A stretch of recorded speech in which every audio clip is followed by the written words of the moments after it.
Hello, BookTube, and welcome to my sort of update and roundup for the first week of March of the Mammoths. I decided to take part this month. I'm attempting to do four big books, over 800 pages this month. The first I completed earlier in the week, and that is uh, Giovanni Boccaccio's, or Boccaccio, Chachios. I'm not sure the correct pronunciation. I think it depends whether you're Italian speaking or not. I always said Giovanni Boccaccio, and it's the Decameron, uh, written in the mid 1300s, looking at the introduction here, or not introduction, but there's a little biography of Boccaccio there, and it looks like, yeah, it was in the 1340s, 1350s that he completed it. He was born in 1313, good year, and it's quite a long book. It's in here. The text is just over 800 pages, plus there is about 104, almost 150 pages of introduction and notes. While the end notes is about almost 50 pages. So in total, it's around 1,000 pages. It's translated with an introduction notes by C.H. McWilliam, and this is the second edition by Penguin. Originally, it was 1972, and the second edition came out in 1995, and then it was reprinted in 2003 by looks at it, and this is the 10th printing, the copy I have. Now, I had read this before, but until I thought I had read sort of an unexpurgated version of it, but rereading it, I realized I had not, and I'd forgotten, or maybe didn't realize that how bawdy it actually is, and some of the stuff is sort of, uh, not for prime time, I guess you would say. Um, it's as I say, it's set in Florence, or just outside of Florence, but it starts out in Florence during the plague. And it says here the plague. Where did I see that somewhere? Yeah, 1347 to 49. For the Black Death was in Florence. Uh, yeah, and it's a group of seven young women and three men, so 10 in total. They decide to leave the city of Florence, and they get sort of a semi um, um, remote villa, and they inhabit that for some time. And they take all their servants with them, and to occupy themselves.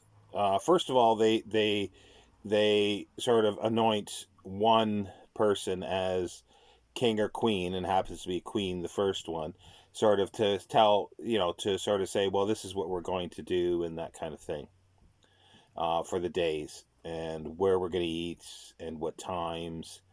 And she decides that to get together before supper and tell stories, each of them. Each will tell a story on every day. So there's 10 stories, and it's over 10 days, hence the Decameron, 10 times 10, 100 stories.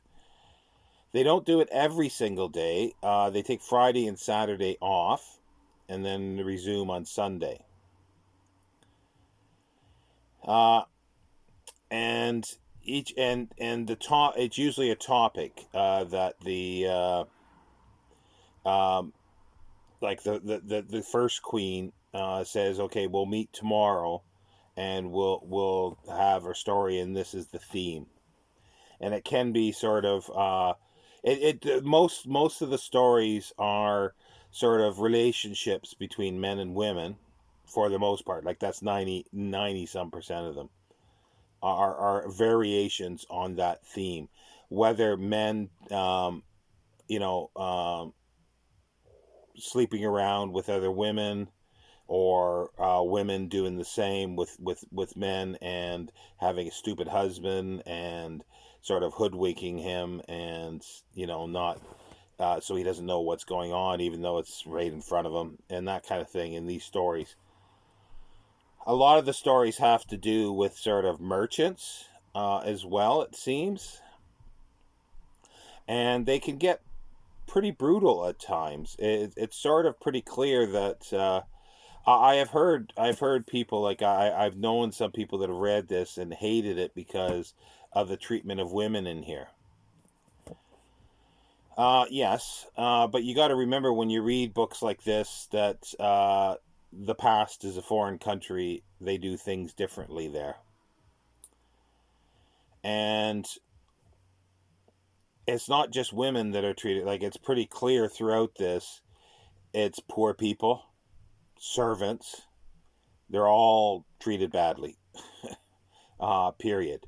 And but because the stories are predominantly relationship stories, there it's yeah, the women are getting the brunt of it in here. But sometimes they come out on top. They are, they have their affairs right in front of their husbands and get away with it. So it's not all that men are doing this, and women take the brunt of well, there's beatings in there as well. So there's like it gets kind of brutal at times. And as I say, it's done. The mores of the time are not the morals of today, not the 20th century, not even Victorian to a certain extent. The Victorian maybe closer, like the 19th century, but definitely, there's differences, and you also find that it's sort of plus ça change, plus c'est la même chose. The more the things change, the more they stay the same. That there are a lot of things that are the relationships and things that are done in here that hasn't changed in almost 700 years. About 670 years, I would say, yeah. And things hadn't changed. It's too much to go through every single story, obviously.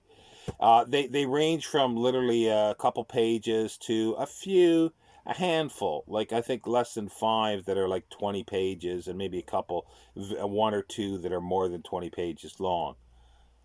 And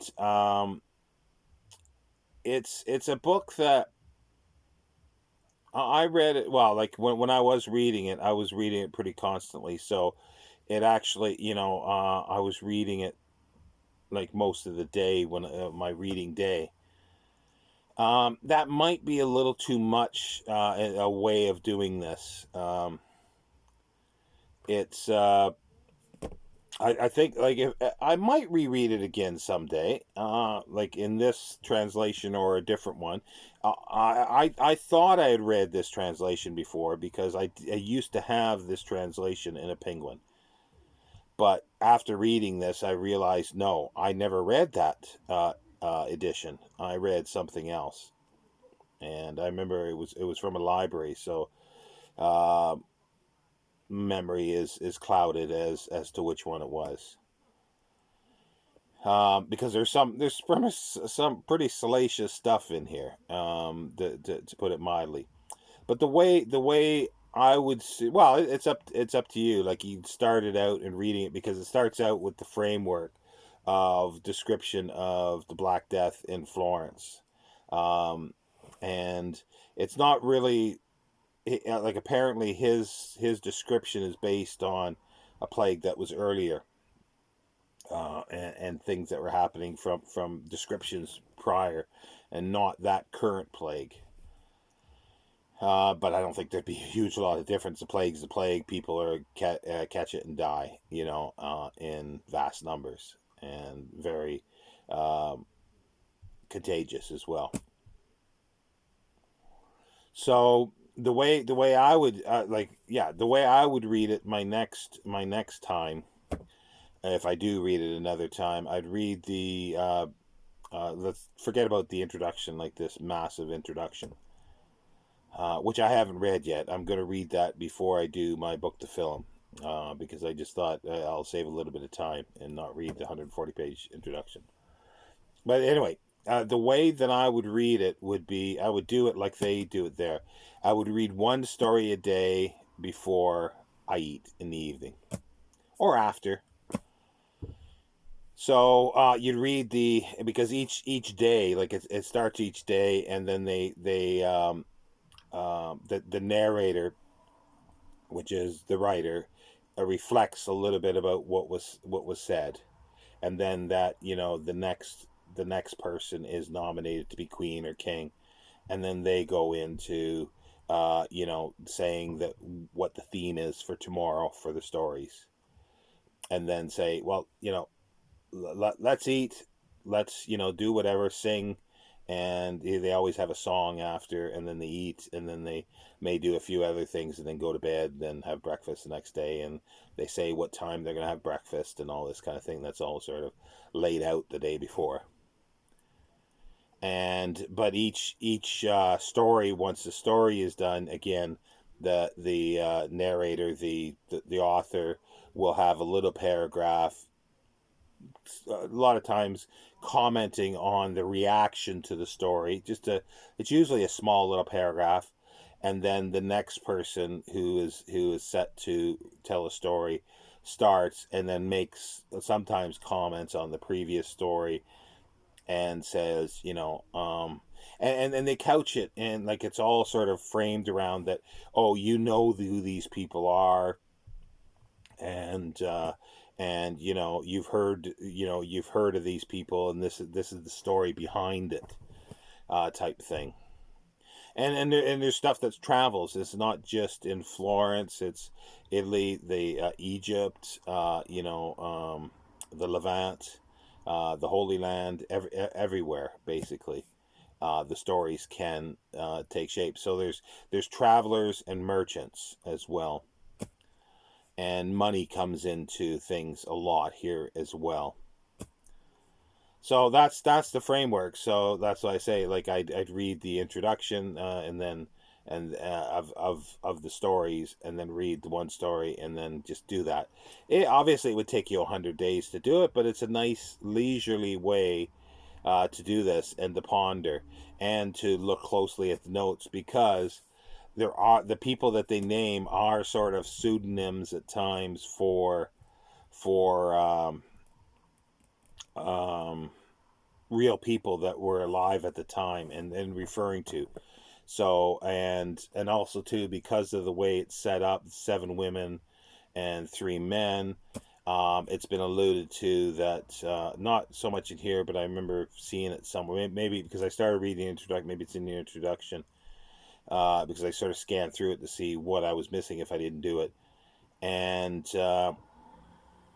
like there's the virtues, there's certain virtues. There's, I think, philosophical virtues and religious virtues that the women represent, and then the men represent some other, I think, classical virtues of some sort, or classical um, tropes, or something like that.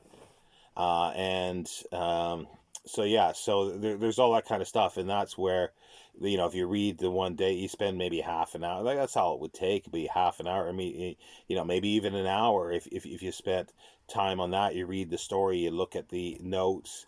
You read the notes with it, the end notes, and then maybe look something up, or have a guide to it or something like that, and you can look.